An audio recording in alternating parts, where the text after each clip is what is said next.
Friends, welcome to my channel. இன்றைக்கி என்ன ரெசிபின்னு பார்த்தீங்கன்னா, கீரை பொரியல் தாங்க. இந்த கீரையில் ஒரு ஸ்பெஷல் இருக்குது. என்னன்னு பார்த்தீங்கன்னா, 3 வகையான கீரை சேர்த்தி பொரியல் பண்ணியிருக்கேன். அப்படி ஒரு டேஸ்ட்டுங்க இந்த கீரையில். வெறும் கீரை மட்டுமே போதும். சாதத்தோடு சாப்பிட்றதுக்கு வேறு எதுவுமே தேவையில்லை. டேஸ்ட் சூப்பராக இருந்துச்சு. வாங்க எப்படி செய்யலான்னு பார்க்கலாம். நான் பார்த்தீங்கன்னா 3 வகையான கீரை எடுத்தேன்னு சொன்னேன் இல்லையா? இதில் பார்த்தீங்கன்னா, ஒரு கைப்பிடிக்கு மேலே இருக்கும். இது பார்த்தீங்கன்னா தண்டுக்கீரை எடுத்திருக்கேன். அதே மாதிரி மிளகு தக்காளி கீரை பார்த்திங்கன்னா, அதுவும் ஒரு கைப்பிடிக்கு மேலே இருக்கும். அதுவும் எடுத்திருக்கேன்.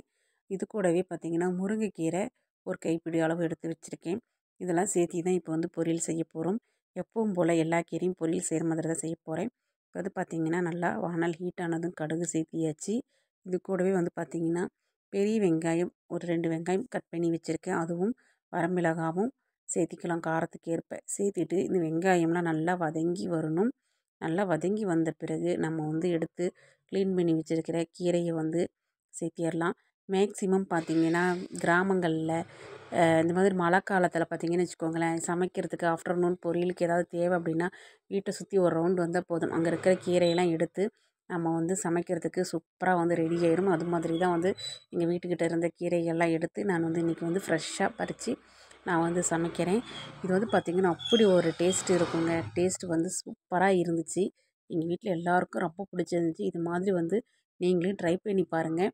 இப்போ பார்த்திங்கன்னா கீரை சேர்த்தியாச்சு. சேர்த்திட்டு கீரை கொஞ்சம் நல்லா வதங்கி வரட்டும்னு சொல்லிவிட்டு நம்ம அதுக்கப்புறமா கீரைக்கு தேவையான அளவு உப்பு சேர்த்துக்கலாம். ஏன்னா கீரை ஃபஸ்ட்டு பார்க்கும்போது பார்த்திங்கன்னா நிறைய இருக்கும். நான் எப்போவுமே எடுத்ததுமே உப்பு சேர்த்த மாட்டேன். கீரை ஓரளவுக்கு நல்லா வதங்கி வந்த பிறகு தான் உப்பு சேர்த்துவேன். அப்போ தான் பர்ஃபெக்டாக இருக்கும் அப்படின்ட்டு. இப்போ பார்த்திங்கன்னா கீரை நல்லா ஓரளவுக்கு சுருங்கி வந்துருச்சு. இப்போ நமக்கு தேவையான அளவு உப்பு சேர்த்திடலாம்.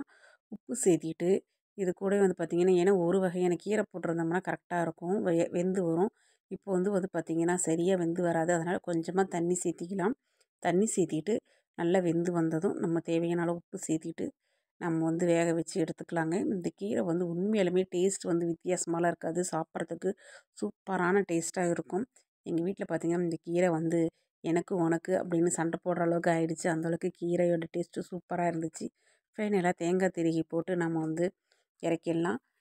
வில்லேஜில் பெரும்பாலும் பார்த்திங்கன்னா இந்த மாதிரி மழைக்காலங்களில் சூப்பராக ஃப்ரெஷ்ஷான கீரைகள்லாம் நிறைய கிடைக்கும்.